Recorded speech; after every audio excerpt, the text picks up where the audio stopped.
ক্ষেত্রে আমরা সুখভোগ চাই, কিন্তু কেউ পায় না। এবার আসছি ভগবান রাম, তিনি এই ধরতিতে যখন এসেছিলেন তার জীবনের একটা অদ্ভুত ইতিহাস হয়তো আমাদের রামায়ণ রাখা আছে। তাই রামায়ণের মধ্যে তাকে একদিকে 14 বছর বনবাস চলে গেলেন, আর যুদ্ধক্ষেত্রে তো লড়াই করে তিনি সফল হয়ে আমাদের বহু কিছু বুঝিয়ে গেছেন। লাস্টে যখন তিনি এত কিছু লড়াই করার পর তিনি যেভাবে বুঝিয়েছে মানুষ্য জন্ম তিনিও পেয়ে আমাদের বুঝিয়ে গেছে তিনি ভগবান রাম ছিলেন। আর মাতা তিনিও চলে গেলেন। এই প্রকৃতির অদ্ভুত রহস্য যেটা আমরা কখনোই বুঝে উঠতে পারবো না। প্রকৃতিতে আমরা সফল বলে চিৎকার করে নিই, কিন্তু যখন আমাদের জীবনে বিফল হয়ে চলে আসে তখন আমরা সফল পাই না। কারণ যে কোনো ক্ষেত্রেই হোক আমরা সফলটাকে আগে মেনে নিই, কিন্তু বিফলটা যখন হয় তখন আমরা মানি না। কিন্তু বিফল আমাদের এই মনুষ্য জন্মে আসতে থাকে।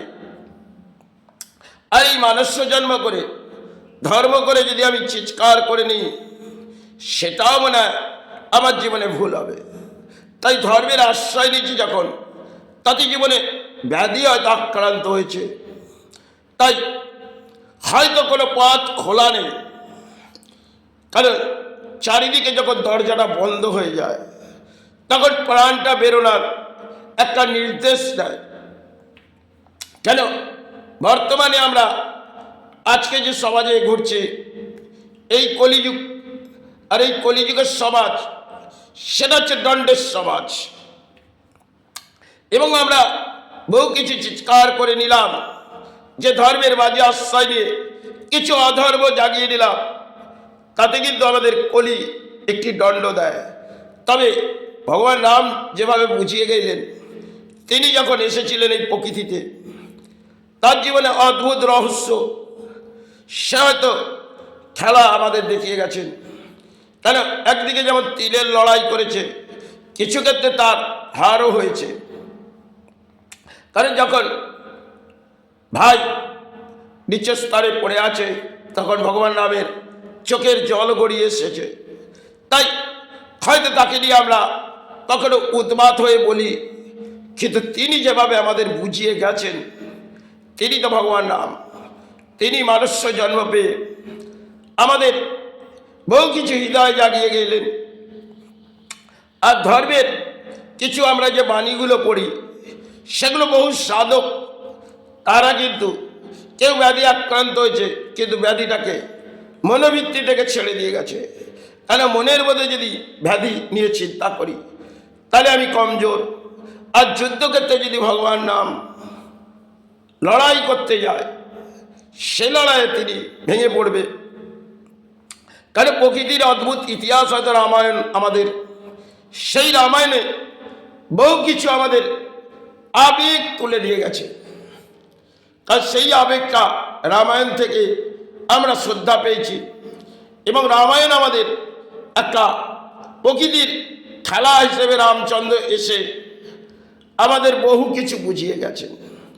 তিনি যখন ভগবান রাম তিনি শেষ পর্বে যমুনা নদী চলে গেলেন, এবং কেন গেলেন এসব অদ্ভুত ইতিহাস সেগুলো আমরা মনে করতে পারবো না।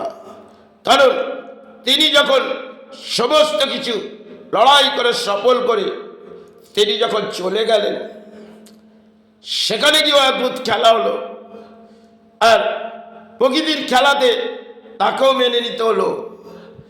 সেই রাম যে মাতাকে নিয়ে এসেছিল, আর যখন 14 বছর বনবাস করার পর তিনি আবার আরেকটি যেন ছলনা তাকে দিয়ে করালেন, আর মাতা চলে গেলেন।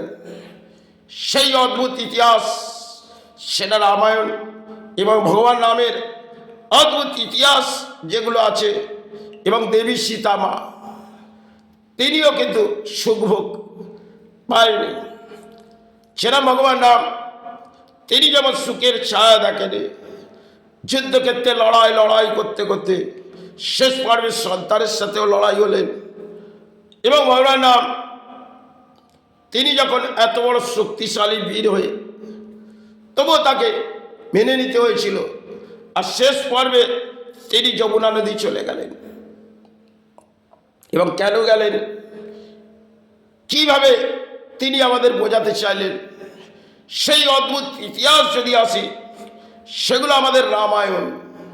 এবং রামায়ণের মধ্যে অহংকার রাবণের ছিল, তাই রাবণকে দমন করেছিল। আর রাবণকে দমন করার জন্য ভগবান রাম এসেছিলেন। সাথে হয়তো মাতা তিনি বিষ্ণুর সেবা করেছিলেন। আর তিনি মানুষের জন্ম হয়ে দেবী সীতামা হয়ে এলেন। এবং দেবী সীতামা হয়ে যখন এলেন, তাকে বহু কিছু দুর্ভোগ মেনে নিতে হয়েছিল। সময় প্রকৃতির খেলায় আমরা বড় চিৎকার করে যাই, কিন্তু লড়াই করতে করতে একদিন বিফল হয়ে যায়।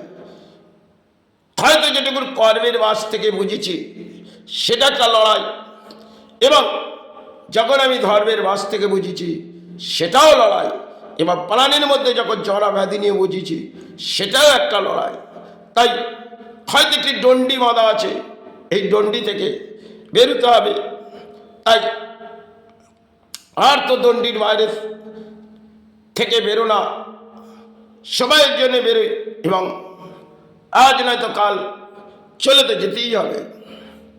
তাই যাওয়ার আগে বহু কিছু হয়তো ভাবলাম, কিন্তু আসা যাওয়ার খেলার পেছনে বহু কিছু লড়াই হলো। একদিন বিফল হয়ে যেতে হবে। হয়তো কর্মের বেচ থেকে লড়াই হয়ে আমি যদি সফল ভাবলাম, আজ সফল তো কাল বিফল, এই তো হচ্ছে কর্ম। তাহলে তিনি যখন যমুনা নদী গেছেন, তাতে আমাদের কিছু বুঝিয়ে গেছে। তাই আশপাশে তো কোনো এভাবে পরামর্শ জন্মে যাওয়া যায় না। আর তিনি যেভাবে ভগবানের আমাদের বুঝিয়ে গেছেন, তাই আমাদের আসা যাওয়ার চলার পথে আমরা কিছু চিৎকার করে নিলাম। এ হয়তো প্রকৃতির অদ্ভুত খেলাতে আমাদের কর্মের মাঝে করে দেয়, কিন্তু যখন আমরা অধর্ম করে নিই তখন কিন্তু আমাদের একটি দণ্ড মেনে নিতে হয়। তাই আজ হয়তো আছি, কাল হয়তো সে চরণে চলে যেতেই হবে। বহু সবাই হয়তো এই জায়গায় কাটিয়েছি, ভাবা করে চিৎকার করে, চরণ ছাড়া তো কিছু বুঝিনি। এই হচ্ছে আমার ধর্ম, যে আমার বলে চিৎকার করলো, আমার বলে তো কিছু নয়। এই জগতে নেই মাই জগৎ, আছে কিছুই তো আমার নয়।